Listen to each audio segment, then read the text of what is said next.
Hello everyone, welcome back to All I Think About.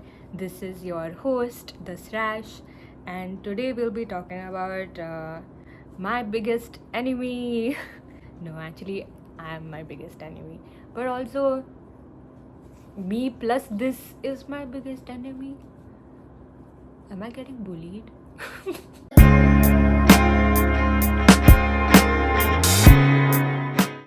So, the thing is that the older I'm growing, the more I'm realizing that the grief थोड़ी सी खतरनाक चीज़ है, and I don't know if this is something that is common for all of us, where we were never really introduced to what grief can feel like. But I don't know, after 22 years of existing, I feel like someone should have prepared me for this. And so I was like, hey, let me be the someone for someone else, because now I can't go back in time and change things. Oh, and we are joined today by a very special guest. Oh my god! In the background. Oh my god! I'm hashtag #1 fan. Oh my god, sir, autograph, please, please, please. So they might join in every now and then. Let's begin. Point 1: grief makes you annoying. And that sounds very silly, but the thing is, let me explain. Grief makes you very irritable. It makes you prone to lashing out. It makes you prone to nitpicking, and that's why you use the word annoying, because it comes off as something like chugli-bazi type. But the thing is, it actually comes from a place of being so hurt that all you see around you anymore is hurt. It's like putting on hurt tinted glasses, you know. Thank you. That is something I was not prepared for. And my loved ones were also not prepared for that. And I mean, and then they left. Number 2. Your needs will grow exponentially. The support you need will definitely grow.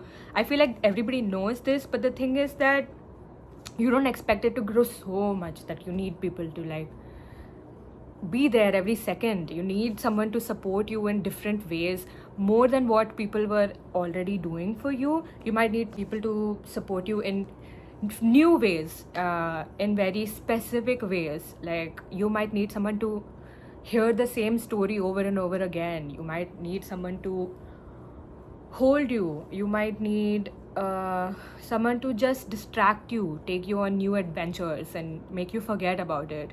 But the point is that your emotional needs will grow. And the third point is connected to this, which is you might lose friends.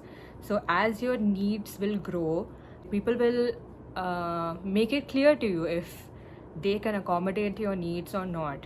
And so this situation is like, it's not your fault for having needs, and it's not their fault for not being able to accommodate them.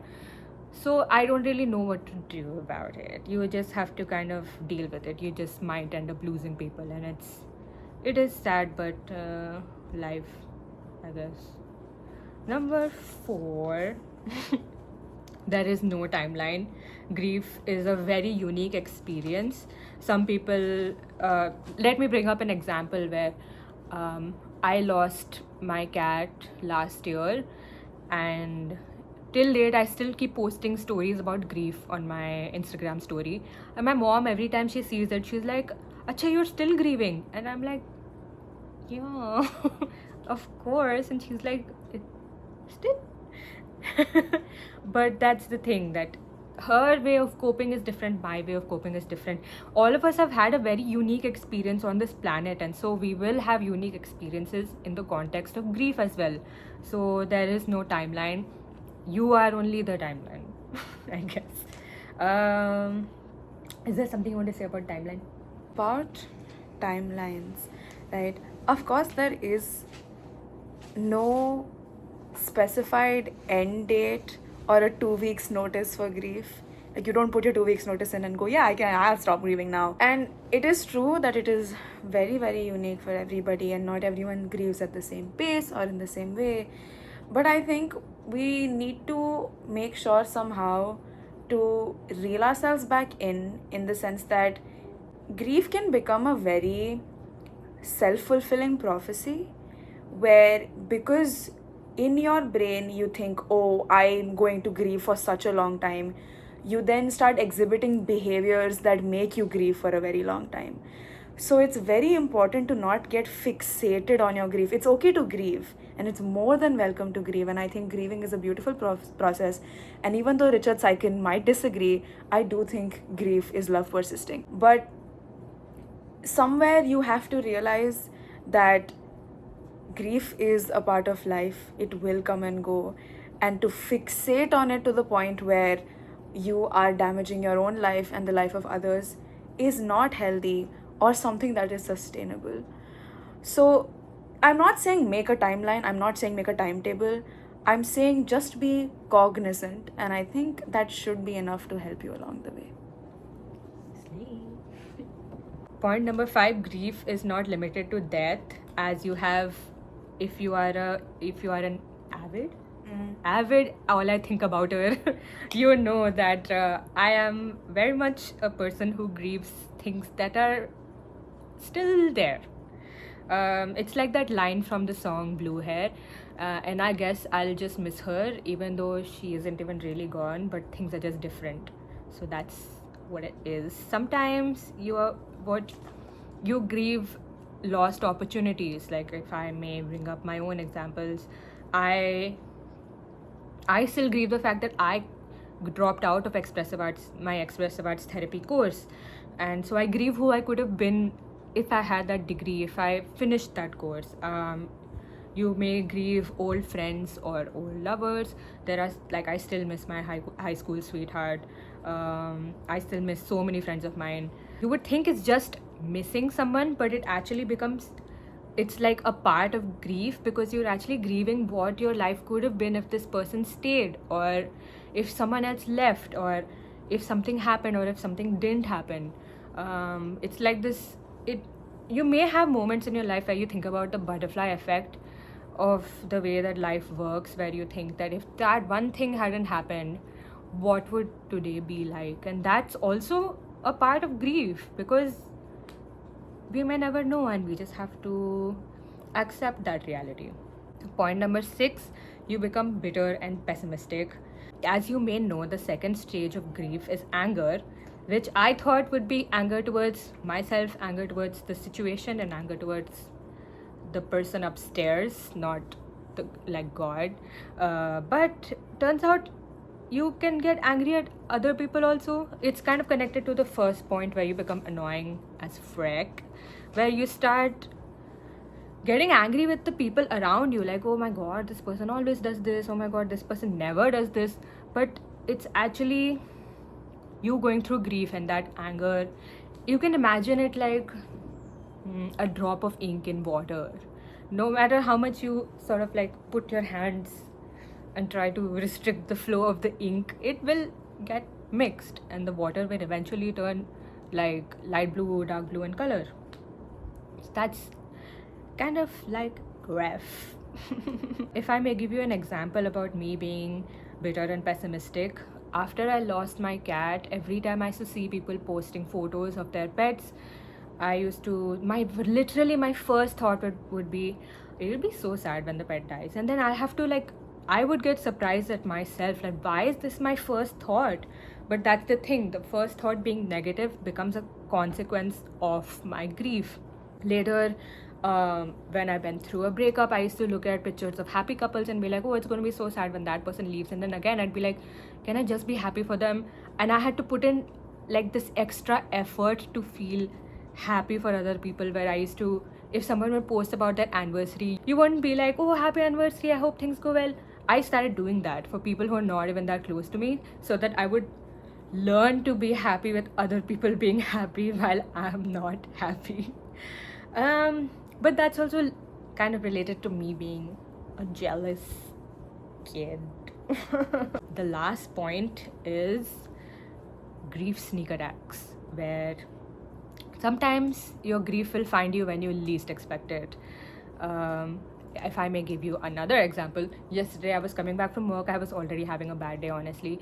But then at the bus stop, I saw a cat that used to look like my cat. And I've seen that cat every now and then. I see it every now and then. And But this time the cat was meowing, and I picked up my phone to take a video of the cat. I put my phone down, and as my phone went down, so did the tears. And it was like, but I've seen this cat before. I've walked this path before. What is so unique about today? The grief is what's unique about today, because it might find you at very, very random times, and then you will be crying on your way back from work, and that is not fun. Would you like to talk about a sneak attack?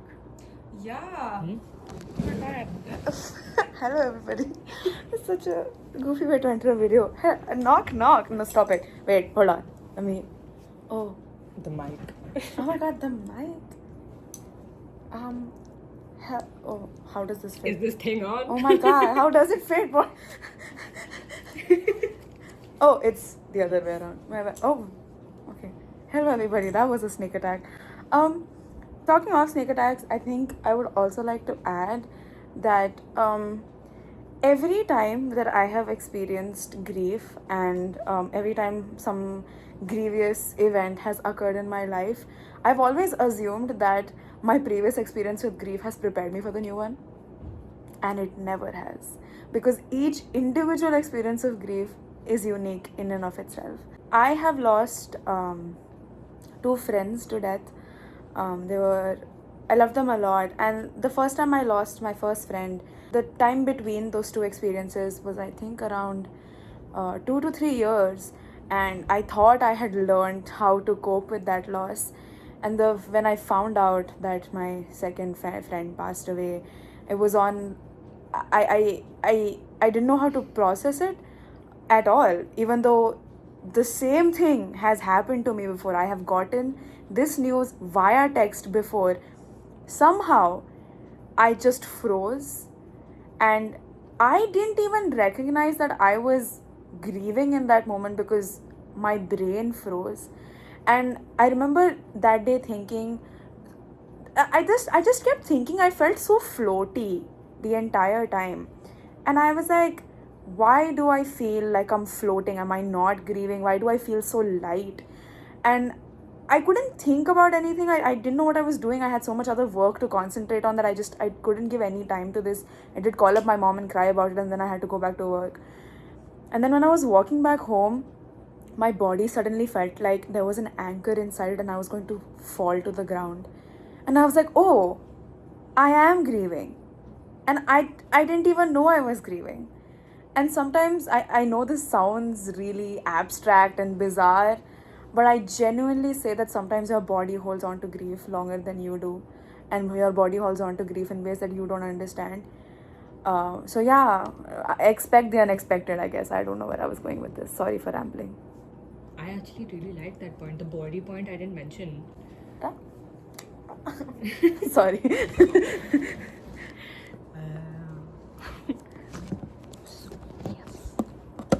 This thing on. that has been So You Think You Can Grieve, a play on So You Think You Can Dance. I hope this video prepares you a little bit, but on the other hand, I wish no one ever experiences bad things ever, because I'm tired of bad things happening. I feel like our world is going through enough. Like what did the polar bears do, man? They didn't do anything, and now their home is melting. Why? I'm sorry, I was really... I didn't expect that. I'm sorry. But I don't know, man. And like sparrows, when I was younger, my dad told me that sparrows are the population is decreasing because people spit their chewing gum on the road, and I was like, the inventor of chewing gums would have never expected that. So yeah, I think human beings are the problem. I think we need to go extinct, and then no one will have to grieve. The animals will have to grieve. No, I think there's no winning then. But thank you so much for your presence. I hope you enjoyed this video, even though the topic is so grim. If you have any points about your experience with grief and something that happened that you did not expect, please do comment it, and we will discuss. This little comment section can become like a little virtual hug for us grieving individuals. So let's do it. Thank you for watching. Have a great day.